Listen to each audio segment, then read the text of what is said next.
Assalamualaikum warahmatullahi wabarakatuh.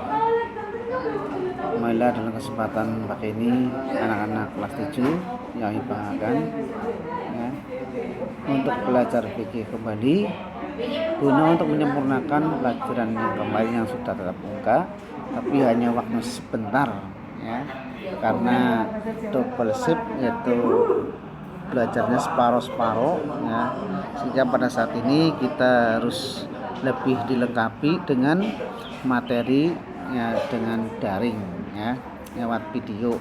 Nah, nanti kamu buka videonya ya di HP, nanti diperbesar, nanti akan keluar semuanya ya. Kita langsung saja pada materi ya, tentang toharoh yang kemarin sudah terangkan, di mana toharoh kemarin sudah dibagi dua, yaitu tentang toharoh, yaitu untuk membersihkan lahiriah dan juga membersihkan jasmani batinnya ya. Itu kalau lahiriah itu jasmani ya, atau badan atau jasad. Kalau lahiriah yaitu dengan itu rohani, rohnya ya, jiwanya ya, hatinya, itu yang kita bersihkan ya. Nah, kita kenalkan lebih dahulu juga ya tentang kami, yaitu pada perkenalan supaya lebih hafal ya, tempatnya juga tanggal lahir dan Pak Guru ya, lahir tahun 66 ya, berarti waktu zaman PKM meletus itu 66 ya, itu sebelum meletus itu ya, 65 66 ya. Ya, kita langsung pada materi ya, yaitu tentang toharoh ya, yaitu pengetahuan toharoh ya. Kita belajar tentang kombinasi yang melaksanakan ketentuan toharoh, dan yang dasarnya menjelaskan cara macam-macam najis dan cara menyucikannya ya. Kemudian cara toharohnya menjelaskan hadas kecil dan cara toharohnya menyucikannya, menjelaskan tentang hadas besar dan tata cara menyucikannya ya. Kemudian menjelaskan mempraktekkan bersuci dari najis dan hadas ya. Kita langsung pada indikator, yaitu tentang pengertian toharoh, menyebutkan alat atau benda yang dapat digunakan untuk toharoh, menjelaskan pengertian najis, menjelaskan macam-macam najis dan cara menyucikannya. Dan nanti satu persatu kita akan bahas. Kemudian juga tentang peran hadas kecil dan dalilnya ya, sebab-sebab hadas kecil, pengertian wudhu dan dalilnya ya, dan syarat wudhu, rukun wudhu ya. Kemudian itu apa, sunnah wudhu dan hal-hal yang membatalkan wudhu. Kemudian menjelaskan juga pengertian hadas besar, segala dalilnya, sebab yang menyebabkan hadas besar, pengertian mandi janabat atau mandi junub, dalilnya juga, rukun dan sunnahnya mandi janabat, juga cara mandi janabat. Yang terakhir yaitu kita akan menjelaskan tentang cara menyucikan, yaitu baik untuk hadas kecil maupun hadas besar dengan cara tayamum, yaitu dengan dalilnya, syarat-syarat tayamum, tata cara tayamum, serta nanti akan praktek wudhu dan tayamum untuk adik-adik sekalian ya. Itu sebelumnya persepsi kita mengenal tentang mandi dan juga wudhu ya, mandi di kali itu mandi kali ya. Nah, itu apakah kali itu bagaimana ya. Nah, ini kita langsung pada masalah kita tentang toharoh ya. Toharoh dibagi dua, toharoh diartikan itu menjadi dua, yaitu menurut bahasa atau etimologi, dan toharoh menurut terminologi atau istilah ya. Itu kalau menurut bahasa itu artinya bersih atau suci yang sudah terangkan. Menurut istilah itu menyucikan badan, tempat maupun pakaian ya, pakaian dari najis dan hadas ya. Dasar hukumnya yaitu yang diperintahkan oleh Allah ya, innallaha yuhibbut tawwabina wa yuhibbul mutatahhirin. Sesungguhnya Allah itu menyukai orang-orang yang bertaubat dan menyukai orang-orang yang mensucikan diri. Juga dalam hadis Rasulullah menyebutkan ya, at-tahuru satrul iman. Ya, alhamdulillah tamlaul mizan. Ya, kata Rasulullah SAW, ya, bersuci sebagian daripada iman. Dan ucapan alhamdulillah itu memenuhi timbangan. Kita langsung ya, untuk dasar hukumnya. Kemudian pada toharoh itu ada alat atau benda yang dapat untuk toharoh, di mana alat-alatnya ya, salah satunya adalah benda padat ya. Kemudian yang kedua benda cair ya, itu dimana. Yang ketiga ya gas. Nah, ini benda padat yang bisa untuk toharoh itu syarat-syaratnya yaitu dapat digunakan bersuci. Salah satunya adalah kasar, dapat membersihkan ya, contohnya batu, kayu ya, kemudian tisu atau pakaian yang sudah nggak dipakai ya, itu.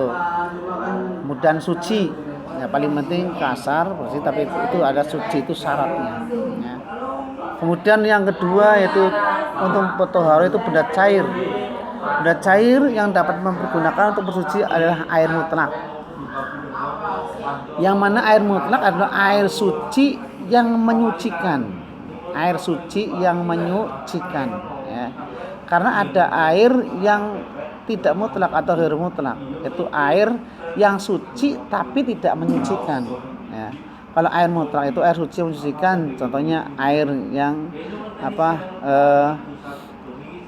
air yang tidak tercampur dari najis ya, itu air suci yang menyucikan ya.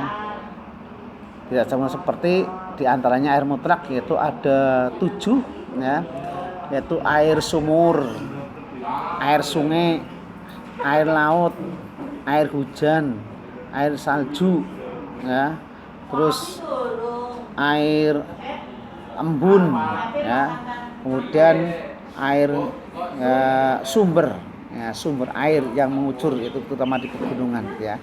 Itu diantaranya air mutlak yang bisa untuk bersuci ya. Tapi kemudian air sungai itu air yang mengalir gitu ya, bukan air sungai yang tergenang, sungai yang mati. Air sungai jelas sungai yang mengalir, kan ada sungai yang mati ini ya. Kalau sungai yang mati tergenang kok sudah kena najis, berubah warna, nah itu nanti jadi najis. Tapi kalau air sungai yang mengalir atau air laut, walaupun dia itu kelihatannya kotor, tapi tetap disebut air mutlak, bisa untuk bersuci. Ya, kita lanjut pada selanjutnya. Menurut hukum Islam, air dibagi menjadi beberapa macam. Nah, ini yang kita tadi baru saya sampaikan, yaitu diantaranya air suci menyucikan, yaitu disebut air mutlak tadi. Air suci yang bisa untuk menyucikan, itu tadi yang 7 macam air. Nah, macam air 7 yang bisa untuk berwudu dan bisa untuk ya, menyucikan ya hadas. Ya, itu diantaranya. Ya. Kemudian yang kedua, air tidak menyucikan atau ya air ghair mutlak. Yaitu contohnya apa? Yaitu air yang tidak bisa untuk berwudu dan tidak bisa untuk mandi. Contoh air susu sapi. Ya, walaupun punya sapi banyak ya, dijadikan satu ember untuk mandi ya enggak tidak suci. Atau air jeruk, air teh, air kopi ya, ini tidak bisa untuk menyucikan ya. Atau air ya yang istilahnya yang bisa untuk diminum oleh manusia tapi tidak bisa untuk bersuci karena sudah campur ya, air jus dan sebagainya ya. Kemudian yang ketiga, air mutanajis, yaitu air yang terkena najis. Namun dalam hal ini air yang terkena najis kalau air itu kurang dari 2 kola. Ya, air 2 kola itu yaitu ukurannya adalah kurang lebih 60 cm persegi. Ya, jadi kalau misalnya air itu ditempatkan kurang dari 60 cm persegi alias pas itu, kalau kena najis, misalnya kejatuhan cicak, tai cicak ya, atau apa saja yang kena najis itu jadi najis. Tapi kalau airnya banyak seperti kali, di laut, ya bahkan ya saudara-saudara kamu ya, kadang-kadang buang molen di kali ya, iya itu TA kali 1 itu datarannya ya, atau bangke ya, bahkan kadang-kadang bangke anjing yang najis semua itu ya dibuang di kali. Tapi karena kali atau sungai itu mengalir, maka itu tidak najis karena airnya banyak walaupun kena najis. Tapi yang dimaksud di sini air mutanajis itu air yang sedikit ya, tapi terkena najis. Tapi kalau air sedikit tidak kena najis, walaupun 1 gelas aqua tapi tidak kena najis, misalnya diambil dari keran ya, yang air mutlak ya, itu tidak najis ya, kalau tidak dicampuri najis atau tidak kejatuhan najis ya, itu di situ ya. Kemudian selanjutnya itu air makruh, air musamas ya, itu air yang kena panas sengatan matahari, wabil khusus kalau tempatnya itu dibuat dari itu logam. Nah, dibuat dari logam. Nah, itu ya. Itu hukumnya makruh. Makruh sih gimana? Ya bila untuk bersuci itu tidak berpahala. Nah, sah tapi tidak berpahala ya. Itu musamas ya. Kemudian yang kelima air mustakmal, itu air yang sudah terpakai ya. Ini juga ya, kalau air mustakmal kalau menurut ya saudara Imam Syafi'i ya, itu tidak bisa untuk berwudu bersuci kalau air mustakmal itu yaitu kurang dari 2 kolah, ukurannya kurang dari 60 cm persegi. Tapi kalau lebih air mustakmal boleh untuk bersuci. Nah, ini yang air mustakmal itu berarti air mustakmal yang tidak bisa untuk bersuci kalau air mustakmal itu kurang dari yaitu 1 kolah. Pas 1 kolah kalau misalnya diambil kurang ya, dikobok wudunya ya, jatuh lagi itu juga tidak sah ya. Tapi kalau misalnya buat kolahnya besar ya, lebih dari 2 meter, airnya jatuh lagi yang dipakai wudu mau untuk mengusap wajah, jatuh ke air ke kolam lagi, itu bisa untuk berwudu. Itu karena lebih dari 2 kolah. Nah, itu air mustakmal. Tapi kalau misalnya wudunya pakainya ember kecil kemudian dikobok, nah itu berarti kan sudah terpakai. Lah ini tidak sah. Itu menurut itu Imam Syafi'i ya. Nah, ini diantaranya macam-macam air itu menurut hukumnya ya. Ya, kita langsung pada materi lanjutnya tentang najis. Tadi satu persatu tadi alat-alat untuk toharoh tadi sudah ya, termasuk yaitu padat, nah termasuk cair. Kalau cair berarti bangsa air, kalau padat tadi seperti batu ya, kemudian tisu dan lain-lainnya untuk bersuci ya. Kita langsung pada najis. Apa itu najis ya? Itu najis sesuatu yang kotor yang dianggap ya itu kotor menurut syara sehingga menyebabkan tidak sahnya untuk beribadah, itu najis ya. Kemarin sudah terangkan tentang najis ya. Setiap barang yang najis pasti kotor, tapi setiap yang kotor tidak mesti najis. Kemarin udah paham kan ya. Jadi nanti yang belum paham juga bisa tanyakan gitu. Jadi setiap yang kotor belum tentu najis, tapi setiap najis itu pasti kotor ya. Contoh ya, pakaian kamu sudah dipakai 1 hari penuh, kan jelas kotor, isinya guluh ya, apalagi kena debu kan kotor. Tapi karena belum kena najis maka tidak najis, maka sah untuk sholat ya. Tapi kalau najis walaupun baju kamu baru beli, baru dicuci, kemudian dipakai kena jatuhan tai cicak ya, maka kena najis, maka termasuk kotor dan najis, tidak bisa untuk sholat, tidak bisa untuk sholat, atau sholatnya tidak sah kalau dipakai, itu karena najis ya. Maka najis itu sesuatu kotoran yang dianggap kotor menurut syara menyebabkan tidak sahnya beribadah ya. Kemudian macam-macam najis dan tata cara toharohnya. Kita lihat yang pertama najis dibagi tiga. Yang pertama najis mughalladzah, najis yang berat. Ya. Yang kedua najis mutawassithah atau najis sedang. Yang ketiga najis mukhafafah atau najis ringan. Ya. Dimana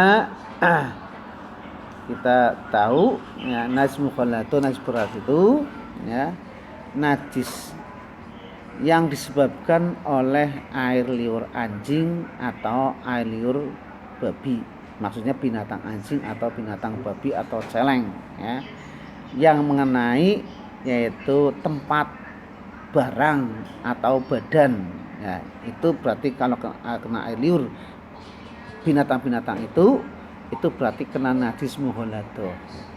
Kenapa najis mughalladzah disebut najis berat?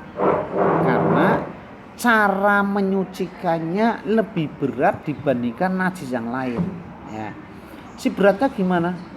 Yaitu cara menyucikannya adalah dengan cara menghilangkan wujud najis tersebut ya, dengan cara menyucikannya dicuci dengan air bersih sebanyak 7 kali, dan salah satunya harus ya wajib dicampur dengan tanah atau debu.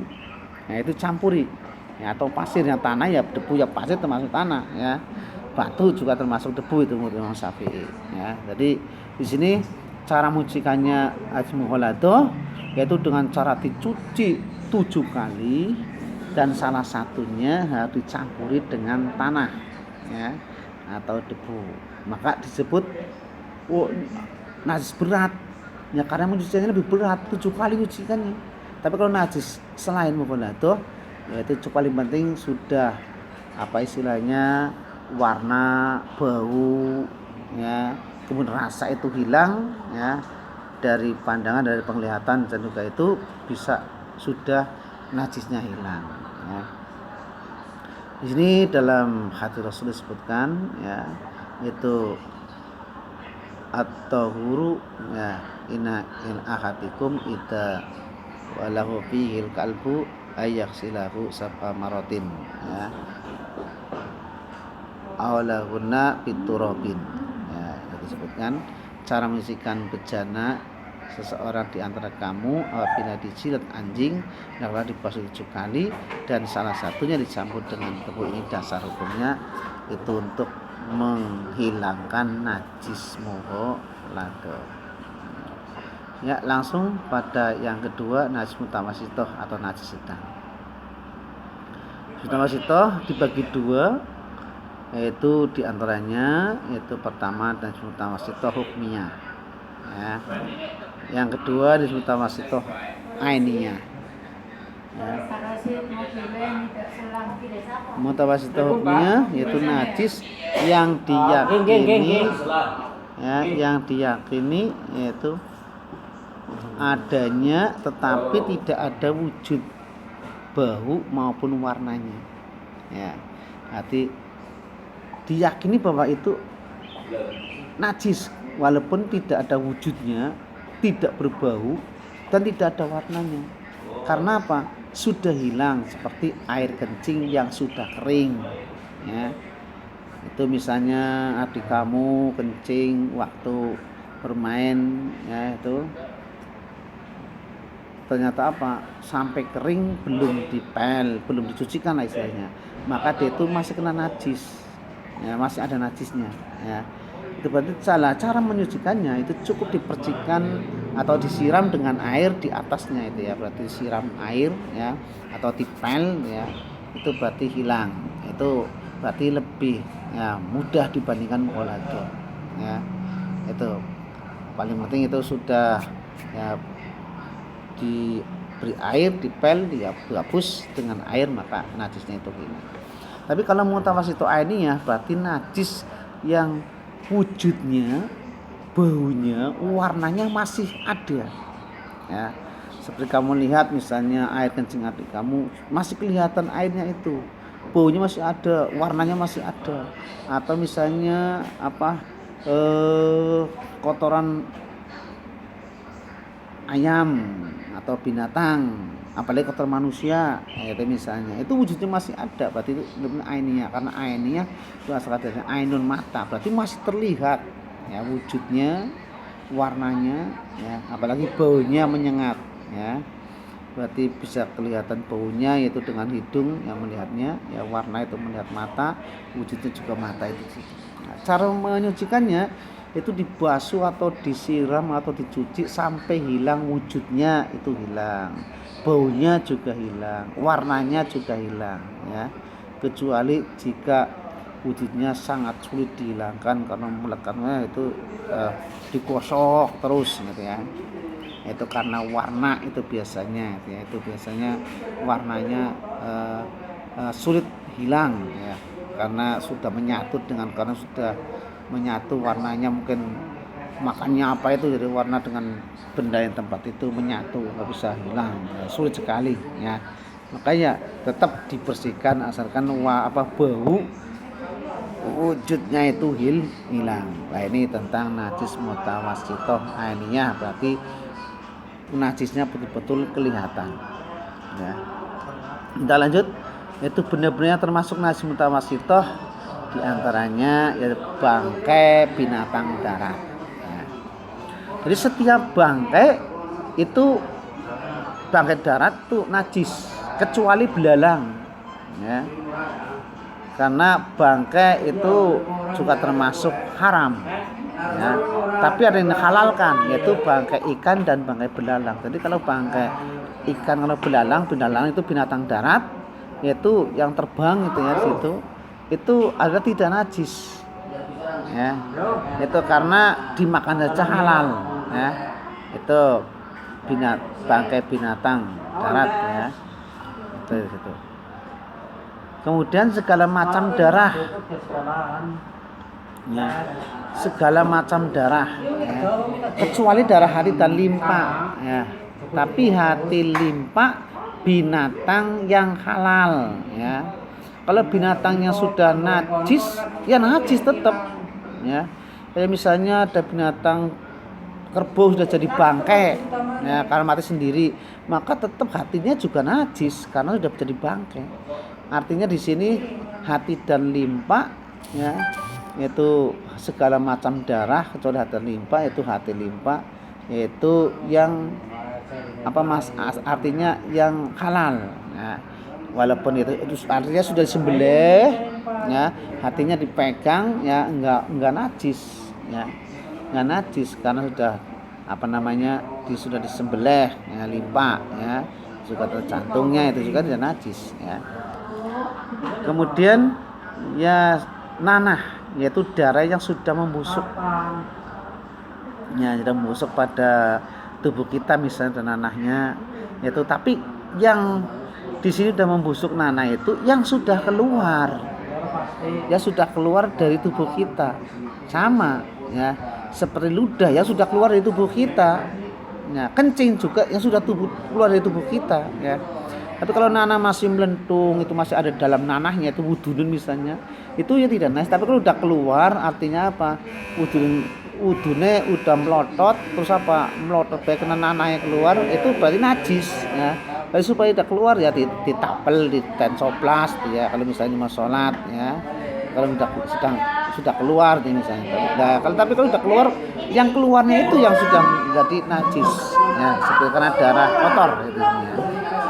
Udah semua benda yang keluar dari kedua jalan kotoran, yaitu baik kubul maupun dubur ya, baik pada manusia maupun binatang. Semua benda yang keluar dari dua jalan kotoran manusia maupun hewan. Kubul jalan depan ya, dubur jalan belakang. Baik benda itu cair ya maupun benda padat, atau kencing ya. Jadi semuanya itu najis ya. Kemudian segala macam minuman keras ya, minuman keras itu ya, kalau dibuat minuman itu memabukkan, itu kalau kena minuman itu berarti kena najis, berarti harus dibasuh.